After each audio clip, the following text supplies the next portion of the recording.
오늘 함께 나누실 은혜의 말씀은 구약성경 이사야서 52장 13절부터 53장 12절까지의 말씀입니다.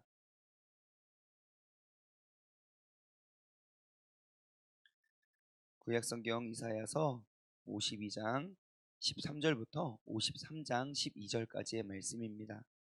네, 오늘도 주님 전에 찾아 나오신 여러분 모두를 주님의 이름으로 환영합니다. 우리 서로 인사합시다. 참 잘 나오셨습니다. 네, 아름다운 아침입니다. 좋은 아침입니다. 네, 오늘 본문 말씀 이렇게 보시면 우리가 그 신약 성경 읽는 것과 같은 느낌을 좀 받지 않습니까? 예, 신약 성경 중에서 지금 이제 13절부터 이제 쭉 이제 12절까지 이제 53장 12절까지 이어지는 그런 모든 내용들이 가장 많이 반복되고 제가 동그라미를 쳐면서 읽었던 단어가 뭐냐면요, 바로 그 혹은 그는이에요.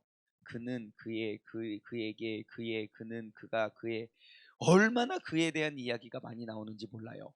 그래서 분명히 지금 여기 오늘 본문 말씀 52장 13절부터 53장 12절, 그러니까 53장 전체 동안에는요, 오직 지금 누군지는 모릅니다. 하지만 지금 그에 대한 이야기에 대해서 좌라라라라라락 설명하고 있고, 이제 그가 어떠한 모습으로 오며 어떠한 삶을 살고 어떻게 죽음을 맞이하게 되는지에 대해서 너무너무 명확하고 세세하게 기록되어 있다는 사실을 우리는 알 수 있습니다. 그런데요, 지금 여기에서 기록되어 있는 그런 내용들을 쭉 살펴보면요, 우리는 모든 역사 속에 지금 흘러간 역사 속에 우리는 예수님께서 이렇게 고통을 당하시고 이렇게 이 땅에 이러한 모습으로 이 땅에 오셔서 정말 낮은 자와 겸손한 자의 모습으로 이 땅에 오셔서 이렇게 고통을 당하시고 정말 죽으셨다가 또 무덤에 가시는 장면에 대해서 우리는 알고 있지만, 여러분 지금 예수님이 태어나기 700년 전의 진술입니다. 700년 전의 진술이요. 7년 후도 우리는 예상을 못할 거예요. 7년 후에 무슨 일이 어떻게, 여러분 7년 후에 여러분의 삶이 어떻게 될지 알고 계십니까? 예? 아유, 상상할 수도 없죠. 예, 저도 늘 궁금해요. 저는 7년은 뭐 고사하고 5년 후에 내가 어디서 뭘 하고 있을지가 늘 그냥 기대되고 궁금합니다. 5년 후에 어디서 뭐 하고 있을까? 네, 아무튼 뭐 그렇게 되는데, 지금 700년 후에 일어날 일에 대해서 하나님은 쭉 말씀하고 계십니다. 자, 우리가 이 사실만 보더라도 우리가 또 얻고 깨달을 수 있는 것은 무엇입니까? 여러분, 우리는 내일 일에 대해서 염려할 것이 아니라 하나님께 우리의 앞날에 대해서 물어야 된다는 거예요. 우리가 늘 염려하고 고민하는 게 무엇입니까? 우리가 뭐 700년 후는 아니고요. 뭐 그냥 몇 년 후에 어떻게 될까? 또 노후를 우리가 준비하고 저기 하고 있는데요. 가장 확실한 노후 대책 방법은요, 하나님께 기도하는 것. 그 주님께 내가 가야 할 것과 내가 나아가야 할 그 길을 주님께 묻고 나아가야 함을 여러분 늘 기억하시기 바랍니다. 그러한 의미에서 우리가 하나님의 말씀을, 하나님에 대해서 알아가면 알아갈수록 우리가 무엇을 해야 하는지 여러분 우리는 알 수 있게 돼요. 그래서 너희는 쉬지 말고 기도하라는 그 의미가 우리에겐 더욱더 크게 다가오는 거예요. 왜냐? 하나님은 나의 모든 인생에 완벽하신 계획을 가지고 계시고, 마치 지났던 일들 기록한 것처럼 하나님은 그 모든 일들에 대한 하나님께서 행하시고 이루시고자 하시는 그 뜻 가운데 모든 것들을 예견하셨다는 것이죠. 그러면 우리가 우리의 인생의 앞날을 우리가 어떻게 알 수 있습니까? 나의 뜻과 나의 계획대로 나아감에 그로부터 발견하는 것이 아니고요. 이 모든 것들을 계획하고 계획 속에 이루시는 하나님의 뜻과 계획 속에 내가 함께 편승하고 하나님의 뜻과 계획 속에 내가 쓰임 받을 때, 우리가 어떠한 존재, 어떠한 도구로 쓰임 받을지 우리는 금방 알 수 있게 됩니다. 하나님의 뜻과 계획이 예견되어 있듯이 그 뜻과 계획이 내게 보여지지 않는다면, 여러분 내 삶의 내일도 우리는 불투명하고 우리는 불투명한 미래를 붙잡느라 불안에 떨 수밖에 없다는 것입니다. 그러니까 내 삶의 기준과 내 내일의 계획을 오직 나의 내일에 궁금해하는 것이 아니라 하나님께서 행하실 그 내일을 바라보면 그 속에서 내가 무엇을 어떻게 쓰임받을 줄 알게 된다는 것이죠. 그래서 여러분 혹시 내일이 궁금하시거들랑 하나님께서 앞으로 어떠한 일을 행하시고 계획하신지 그 주님의 뜻을 우리가 물어가며 나아가길 소망해요. 그러한 연장선상에서 하나님께서 내게 이 교회 보내주시고 세워주셨다면 내게 감당시키고 내게 담당시킬 사명이 무엇인지 여러분 한번 기대하면서 꿈꾸면서 한번 기도해 보시죠. 내가 얼마 어느 정도 성장했기 때문에 내가 무엇을 쓰임 받는 게 아니고요. 항상 모든 일에는 하나님께서 정하시고 예정하신 그 흐름의 맥락 속에서 우리가 지혜를 얻을 수 있거든요. 하나님께서 앞으로 지금 무너지고 멸망하지만 다시금 회복할 그 이스라엘 백성들에 대한 앞으로 뭐 지금 이제 150년 후에 바벨론의 제국에 의해서 멸망했다가 그리고 페르시아 제국에 의해서 또다시 그 바벨론이 점령당하는 그 시대를 말하는 것이 아니라 앞으로 장차 오실 그 예수 그리스도께서 어떠한 모습으로 오셨고 어떻게 죽음을 당하셔야만 했는지, 여러분 예수님께서 왜 그렇게 고통을 당하시고 조롱과 비난을 당하시고 오늘 되게 유명한 말씀이지요. 4절, 5절, 6절 뭐 이런 데 보면요. 그는 실로 우리의 질고를 지고 우리의 슬픔을 당하셨거늘 우리는 생각하기를 그는 징벌을 받아 하나님께 맞으며 고난을 당한다였더라. 보십시오. 그가 찔림은 우리의 허물 때문이고 그가 상함은 우리의 죄악 때문이고 그가 징계를 받음으로 우리가 평안을 누리고 그가 채찍을 맞음으로 우리가 나음을 입었도다. 막 그러면서 예수님께서 당하신 그 고난과 고통을 보면요, 정말 신약 성경에 예수님이 십자가에 달리신 모습과 정말 단 하나도 빗나간 곳이 하나도 없어요. 이것은 예측이 아니라 그냥 추측이 아니라 그냥 이미 일어난 일들에 대한 진술처럼 너무너무 명확히 세세히 단 하나도 이 하나님의 계획과 빗나간 것이 없음을 우리는 발견할 수 있습니다. 그럼 우리가 얻을 수 있는 게 무엇입니까? 여러분, 하나님께서 계획하시고 예정하신 뜻에는요, 정말 단 하나도 빗나가는 것이 없다는 것이에요. 그러니까 우리가 주님께서 무엇을 바라보고 어디에 꿈꾸고 어떠한 일을 행하실지를 기대하면서 우리의 내일을 주님께 의탁드리면 어떨까 싶습니다. 그래서 여러분, 오늘 하루 우리가 또 기도하며 나아가실 때에 하나님께서 이 교회를 통한 하나님의 꿈과 비전은 무엇인지 한번 기도해 보십시오.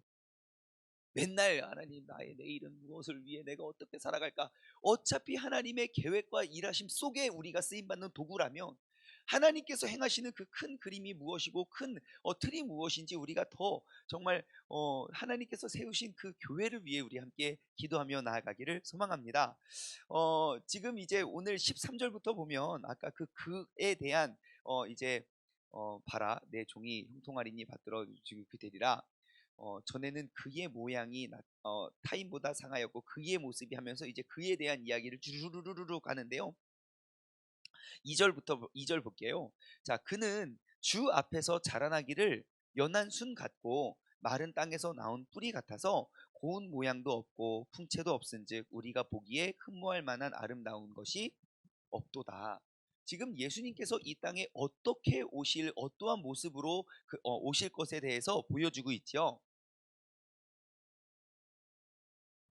여러분, 예수님께서 오심의 모습, 정말 가장 낮은 곳에서 가장 낮은 자의 모습으로 오십니다. 그리고 죽으시는 모습조차까지도 사람들은 막 조롱하고 비난하지만 예수님은 거기에 대해서 그냥 아랑곳하지 않고 그냥 사람들이 뭐 야 네가 우리를 구원할 거면 너나 좀 구원해봐, 좀 내려와봐, 막 이렇게 비난하고 조롱함에도 주님은 조금도 흔들리지 않았습니다. 여러분 생각해 보십시오. 그들이 원하고 우리의 지도자는 이러할 거야라고 생각해서 그들이 원하는 그들이 요구하는 그러한 능력과 힘과 파워를 예수님께서 다 보여주셨다면 그들에게 있어서 예수님은 진짜 멋진 분이셨을 거예요. 그래서 우와, 헐, 우와라고 멋진 슈퍼 히어로는 될지 몰라도 그 사람이 나를 섬기고 나의 아픔과 상처를 위로하고 안아주고 품어줄 사람이라고 생각하진 않을 거예요. 더욱더 크고 더욱더 크고 먼 이질감은 느낄 수 있겠죠. 우와, 진짜 멋있어요. 근데 당신이 나에 대해서 뭘 알아? 멋진 우상, 멋진 대상은 될지 모르지만 정말 내 마음과 내 상처와 오늘 내게 겪는 그런 아픔과 상처에 대해서 이해하고 우리를 품어주고 우리를 안아주고자 하는 그러한 마음은 내게 없을 거예요. 그냥 늘 멋진 그냥 그 모습이었을 뿐이죠. 하지만 주님께서 이 땅에 오시는 그 주님의 모습은 어떠했습니까? 고운 모양도 없고 풍채도 없은즉 우리가 보기에 흠모할 만한 아름다운 것이 단 하나도 없는 모습이었습니다. 주님께서 이 땅에 우리를 구원하기 위하여 이 땅에 오신 그 주님께서 택하신 그러한 모습은요, 정말 영웅적인 그런 아름답고 멋진 모습이 아니라 정말 낮고 작은 자들, 그들보다 더 낮은 모습으로 우리 가운데 오셨다는 거예요. 왜냐? 그래야 내가 더욱더 많은 사람을 섬길 수 있거든요. 내가 그래야 더욱더 낮은 자의 모습으로 더욱더 많은 사람을 이해하고 품어줄 수 있거든요. 3절 말씀 볼까요? 그는 멸시를 받아 사람들에게 버림을 받았으며 간고를 많이 겪었으며 질고를 아는 자라, 마치 사람들에게 그에게서 얼굴을 가리는 것 같이 멸시를 당하였고 우리도 그를 귀히 여기지 아니하였도다. 어느 누구도 그가 귀하다 생각하지 못할 만큼 낮은 자의 모습으로 주님께서는 이 땅에 오셨다는 것, 아버지, 그게 주님의 계획이고 주님의 모습이고 주님께서 택하신 방법이라는 것입니다. 무엇 때문일까요? 왜 가장 크시고 가장 위대하시고 모든 것들을 가지고 계시고 모든 선택이 가능하신 주님께서 왜 그러한 모습을 택하여 오셨을까요? 가장 작은 자, 가장 낮은 자까지도 도리어 그들을 섬기기 위함이지요. 여러분, 내가 남을 섬길 수 있는 가장 확실한 방법은 내가 그보다 낮아지는 겁니다. 예수님께서 이 땅에 오신 이유와 목적이 뭐예요? 나는 모든 영광과 존귀를 얻기 위함이 아니라 도리어 그들을 섬기기 위해서요. 그래서 그들을 구원하기 위해서요. 여러분, 이 앞에선 제가 가장 화려하고 멋진 모습으로 여러분 왜 그렇게 못 사십니까? 그냥 좀 이렇게 좀 기도, 하나님 응답 안 해주시. 여러분, 제가 이런 식으로 설교하면 어떻게 앉아 계실 분 몇 분 계십니까? 실제로 그런 일이 있었죠. 그 프랑스 대혁명 일어났을 때 정말 힘들고 어려웠을 때 프랑스 루이 16세 부인이었던 마리 앙뚜아네트, 유명한 명언을 남겼죠. 예, 백성들이 너무너무 힘들고 먹을 것이 없어서 어떤 아이가 우리 아이가 먹을 것이 없어서 울고 불고 울부짖고 있어요라고 이야기하니까요. 거기서 이렇게 이야기를 했다고 해요. 야, 먹을 것이 없어서 왜 울고 있어? 빵을 먹으면 되잖아. 아이고, 누가 몰라요? 아니, 그게 그 나라를 다스리고 통치하는 그 여왕이 할 말입니까, 그게? 근데 여러분, 우리가 높은 자리에 서면요, 정말로 그 빵이 없어서 굶주리고 있는 사람을 이해하지 못한다니까요. 저 예전에 뉴욕에서 유학할 때 이제 잠깐이지만 이렇게 몇 명 이렇게 사람들 만나서 성경 공부를 한 적이 있습니다. 전에도 한번 말씀드린 적이 있는데 어떤 호텔 로비에서 만나재요. 호텔 로비. 그래서 막 그때 막 전도사 생활 열심히 하고 있을 때 막 가방을 메고 막 뛰어서 갔어요. 호텔 로비에 딱 갔더니 진짜 정말 드라마의 한 장면 같이, 왜 재벌 2세 3세들이 이렇게 이렇게 이렇게 호텔 로비 같은데 이렇게 이렇게 앉아가지고 와인잔을 이렇게 기울이면서 정말 드라마 같은 모습이 이렇게 있는 거예요. 그래서 이렇게 저에게 와인을 이렇게 내미는 거예요. 그래서 저 그런 거 안 합니다. 그러니까 그래요? 그러면서 죄송하다고 그러면서 앉아서 뭐 이야기를 하는데, 무슨 뭐 와이너리, 그 와인 농장을 뭐 얼만큼을 샀고 뭐를 하고 하는데, 거기 모여 있는 사람들이 이제 뭐 재벌 2세 3세들이에요. 몇 명 모여 있는데 그 성이 뭐냐? 그게 그 기업 회장님 그쪽 가족이더라고요. 놀라우신 분들 제가 이렇게 모셔놓고 이렇게 앉아서 이야기를 하는데요. 이제 저는 잘 모르니까요. 그래서 이렇게 이야기를 하고 이렇게 듣고 있는데 그들이 하는 이야기예요. 야, 우리가 먹는 술값, 하루 술값만 이렇게 아껴도 정말 힘들고 어려운 사람을 도와줄 수 있대. 우리 그럼 그런 거 한번 해볼까? 그럼 아니, 서민들이 무엇을 생각하고 어떻게 살아가는지 전혀 몰라요. 그리고 자기가 불행하고 자기는 더 높이 올라가지 못함에 대해서 안타까워하고 있어요. 그 중에 어떤 한 이제 저보다 어린 아이인데 삐쳤대요. 부모님이랑 싸워가지고 지금 며칠 동안 지금 말도 안 하고 막 그러고 있대요. 그러니까 자기 동생 이야기예요. 왜 그러냐고. 그러니까 차를 안 사준대요. 아니, 왜 차를 안 사주셔? 그래서 막 이렇게 물어봤더니 이제 본인이 사고 싶은 차가 있는 거예요. 예, 무슨 회사에 어떠한 모델이 사고 싶어요? 그 모델, 그 회사 밑에는 차가 아니에요. 그거는 차가 아닌 거예요. 달구지죠, 달구지. 와, 그러니 예수님께서 가장 영웅적인 모습으로 이 땅에 빠밤 빠라빠빠라빠 아이언맨처럼 막 이렇게 막 날아다닌다고 보십시오. 야, 니들 내가 다 구원해 줄게. 우와 하는 우리의 선망의 대상이 될 수는 있지만 그가 내 아픔과 상처에 대해서 무엇을 도와주겠냐고요. 여러분, 그럼 우리가 이 사실을 통해서 무엇을 할 수 있습니까? 여러분, 우리의 삶의 모습을 한번 보십시오. 우리가 진정으로 추구하고 바라고 원하는 것이 더욱더 많은 사람들로부터 이질감을 위한 성공을 우리가 꿈꾸고 있는 거 아닙니까? 더욱더 높아지려고 더욱더 화려해지려고만 우리가 구하고 있잖아요. 예수님께서는 더욱더 많은 사람을 섬기기 위하여 더욱더 낮은 곳으로 더욱더 초라한 모습으로 오셨는데, 우리가 생각하는 축복의 기준은 무엇입니까? 더욱더 많은 영혼들을 살려서 주님께 주님 품으로 올려드리는 것이 아니라 더욱더 많은 사람들로부터 이질감을 얻게 가질 수밖에 없는 모습으로 우리가 서기를 주님께 구하잖아요. 그러면 우리는 알 수 있습니다. 하나님께서 나의 기도를 왜 잘 안 들어주시는지요. 여러분, 그 하나님의 뜻과 계획을 한번 바라보십시오. 내가 진정으로 돌아보고 내가 진정으로 지켜 세우고 내가 이렇게 돌아보고 이렇게 내가 구원해야 할 사람들이 반드시 있을 겁니다. 여러분, 우리가 이러한 맥락에서 하나님 앞에 서면요, 우리의 삶에 내게 주어지는 모든 아픔과 상처, 그런 것들은 그 아픔과 상처를 겪고 있는 사람들을 구원하고 이해하기 위한 하나님의 약재료가 된다는 사실을 여러분 꼭 기억하시기 바래요.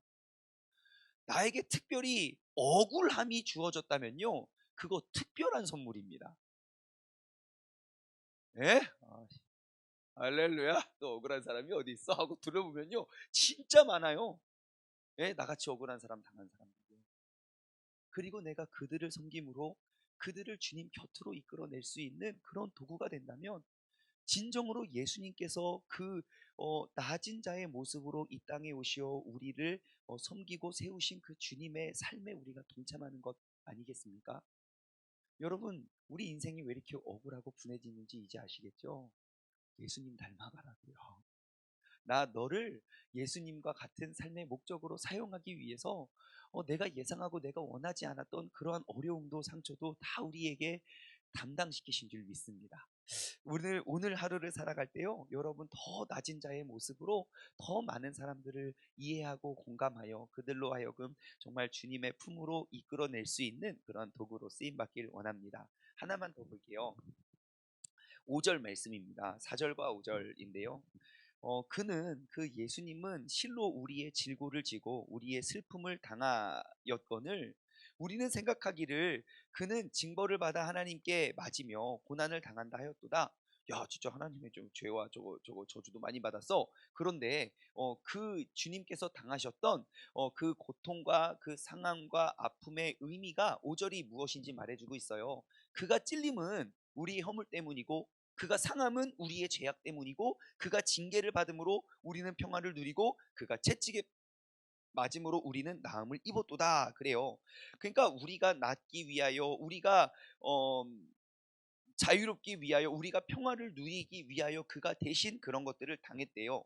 여러분, 여기서 말하는 그 찔림이라는 단어의 표현은요, 어, 구멍을 뚫어내는 것을 의미하는 겁니다. 구멍을 뚫어낸다.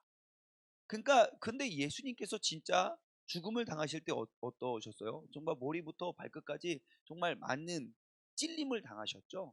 그냥 따거 이게 아니라 구멍을 내다. 예수님의 손과 발, 머리 다 완전 구멍이 났죠. 그가 찔림을 당하셨습니다. 또한 옆구리까지도 그는 찔림 어, 당하셨고요. 그리고 상함이라는 표현은요, 단순히 그냥 피부 트러블 이런 거, 그냥 염증 이런 정도를 말하는 것이 아니고요, 무수한 구타와 짓밟힘으로 완전 뼈까지 으스러질 정도로 상처를 입는 것이 지금 여기서 말하는 상함이에요.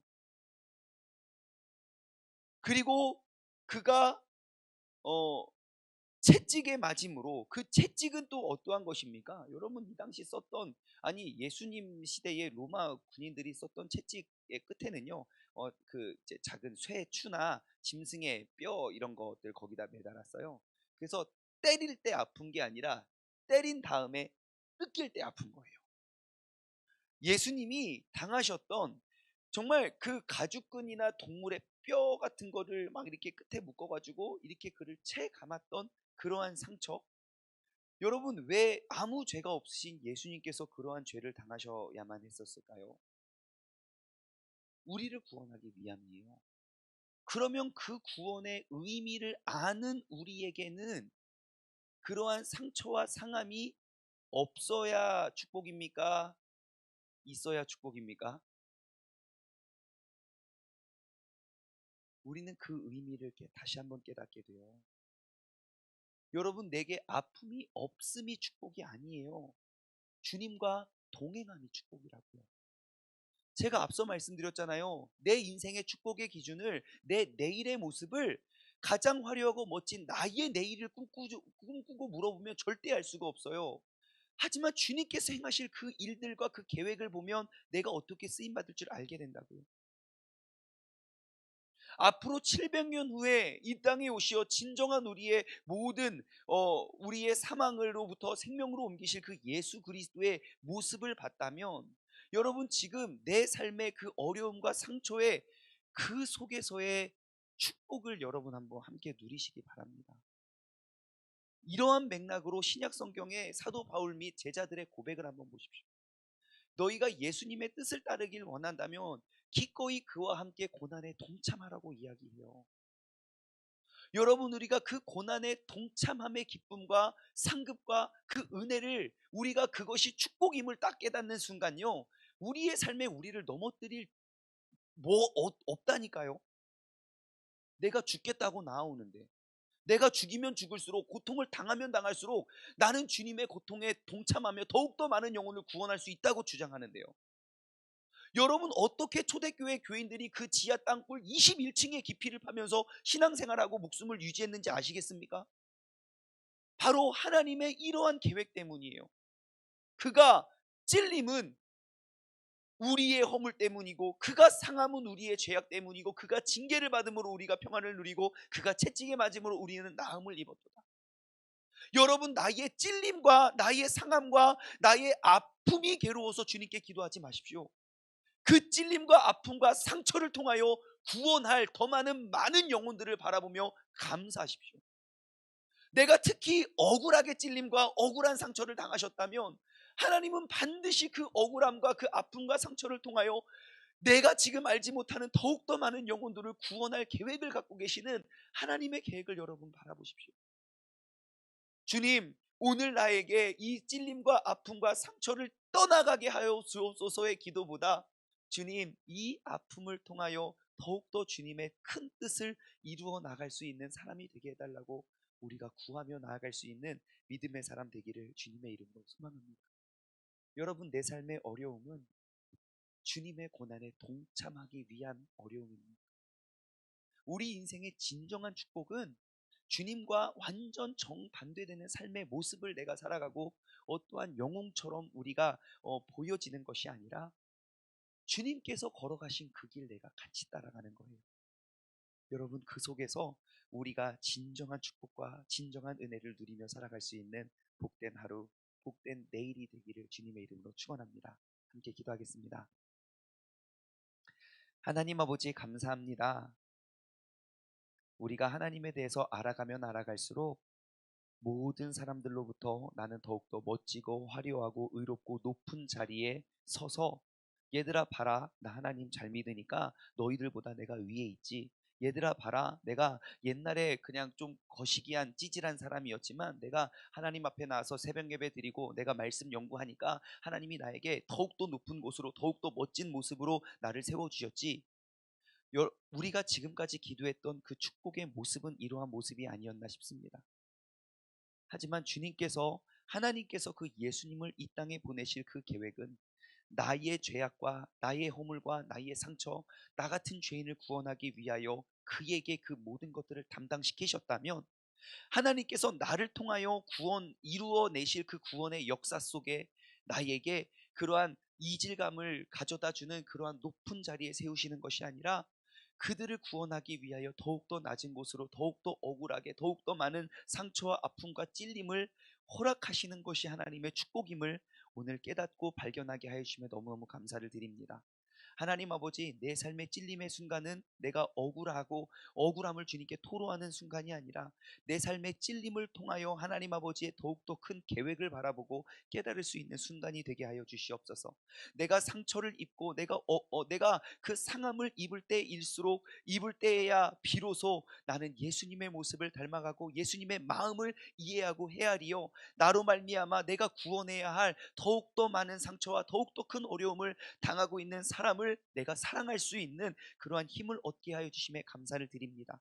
오늘 하루 내가 살아가며 내가 그 복에 대한 기준이 깨지고 달라지는 그런 복된 날이 되길 원합니다. 주님께서 나를 이 땅에 보내신 그 주님의 뜻과 계획을 우리가 이루고 누리어 더욱더 많은 영혼, 더욱더 많이 주님의 품으로 이끌어낼 내어 데리고 올 수 있는 그런 믿음의 도구 되게 하여 주옵소서. 감사드리오며 이 모든 말씀 살아계신 예수 그리스도의 이름으로 기도드리옵나이다. 아멘. 다 같이 두 손을 번쩍 들고 우리 주님의 이름을 세 번 힘차게 부르짖고 합심하며 기도하며 나아가겠습니다. 주여!